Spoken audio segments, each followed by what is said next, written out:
And since I just mentioned the favorable effects of eating greens and other vegetables and fruit, there is unfortunately another side to that. There is this specific group of nightshades which include, for example, not that many, unfortunately, not that many vegetables or fruit as you can think of. It's basically eggplant, potato, all potatoes except jams and sweet potato are considered to be nightshades. Also peppers, spices like curry, and tomatoes, and maybe some other. This is a group of plants that unfortunately include alkaloids which are neurotoxic. There are many subgroups of these alkaloids, but most of them are toxic in bigger amounts. But to humans, the amounts when we eat, for example, a tomato or other things, the amounts we get transmitted in food, small amount, and it's impossible to say how they interact in our system. Neurotoxic, when I hear the word neurotoxic, it just puts instantly all those alarm bells on. It makes me think that I don't want to eat these things. So I have ditched tomatoes, eggplants, peppers. Well, basically those three things I can live without and I'm doing fine. I love leafy greens, which are very, very healthy, and I prefer to stick to those. Of course, all plants have good and bad nutrients, anti-nutrients, so finding the right balance is the difficult thing basically in everything. And there is yet another group of anti-nutrients that is present in quite a few foods, also in fish, so that is yet another reason to go vegan, and also in dairy products. This group is the group of lectins. Lectins are a plant protein in plants that is literally is like the plant's own defense mechanism to all the threats coming from the outside, like other living beings that want to eat or kill the plant. The most ethical thing if you want to eat something on this earth is to eat plants, not living beings. Because plants don't have a central nervous system. Plants don't have a heart. Plants don't feel pain. But of course plants are living. So lectins are present, for example, those nightshades I just mentioned you about. Also, like I said, in dairy and fish and beans. So that's why I don't eat beans for many reasons. And the gas problems most people have with beans after eating beans is probably an indication that there is something off with beans. There is something about beans unusual that makes them hard to be digested. Of course, if you want to lower the anti-nutrients in grains and in beans, you have to soak them beforehand and cook them very well. Finally, I have to mention the red meat, which is very, very bad for your health if you compare with eating plants. And vegan diet in itself promotes inflammation and can higher the risk of cancers like colon and breast cancer. If you think of the food you buy, if you eat meat, you buy a piece of meat. If you knew how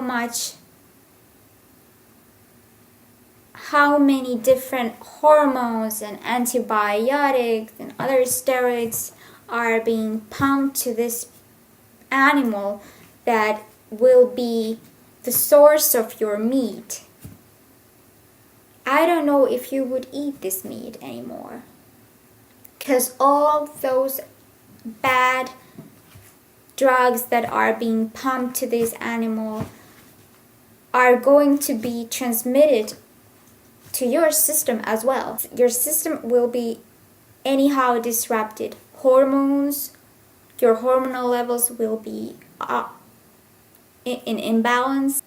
You might have the risk of becoming immune to antibiotics. And what happens if you fall ill and antibiotics are all the body you have, it's anti-resistant to antibiotics, that the outcome could be quite disastrous.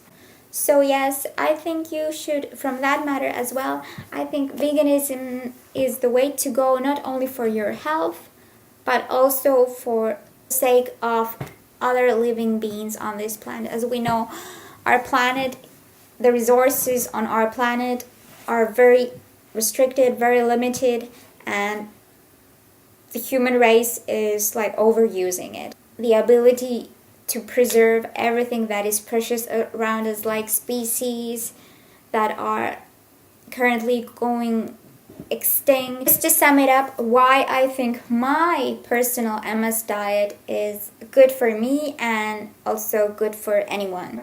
Our environment is paying a high price of the mass production that is caused by the meat industry continuously, and it just keeps getting worse as long as consumers want to buy meat and milk. That is one aspect. Also, other benefits except keeping the inflammation levels at bay, low, is the fact that by sticking to a plant-based diet, you just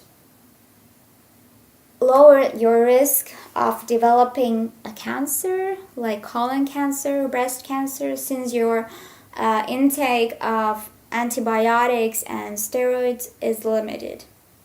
And other diseases like diabetes 2 and osteoporosis are something that you will unlikely have as long as you stick to plant-based diet. And of course there are many other conditions that you can prevent by eating plants instead of meat products. So I think this was enough for my MS diet. I don't think I'm missing out, or I don't think that I am sacrificing anything. I feel so much better without meat and dairy, and I think that I'm really doing something that is important and doesn't harm others. So that is important to me, and that is one of my greatest values, to appreciate and respect others. So that is part of our diet. It's something I never had thought about before, and it's important to me that I finally got the idea to start appreciating others and life, and also live by the thoughts and live by the ideology.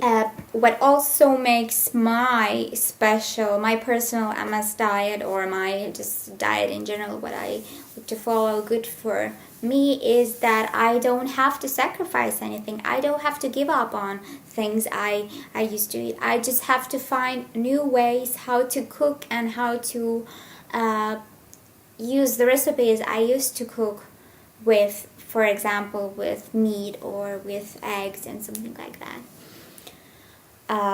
So I guess I can have a peace of mind by eating cruelty-free and guilt-free food, and that also will help my MS by keeping the inflammation at bay and giving me all the good nutrients from the plant-based diet.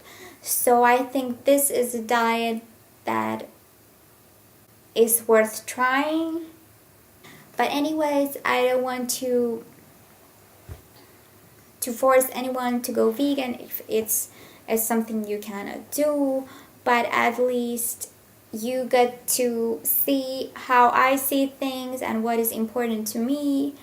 And I know the world cannot be changed in one day, but at least if every single person gives it a thought, maybe eventually a change will happen and things will change. But this was my story, and I revealed you guys my MS diet, and hopefully you got some ideas and some tips and maybe some new knowledge, although it was a little bit all over the place. Thank you very much for watching, and I hope this video wasn't disturbing or aggravating or just infuriating or anything that made you feel angry or sad or anything. I just wanted to tell how I feel and what is important to me and what is, I think, important to all of us, because if you want to consider the future, we have to start thinking. So that was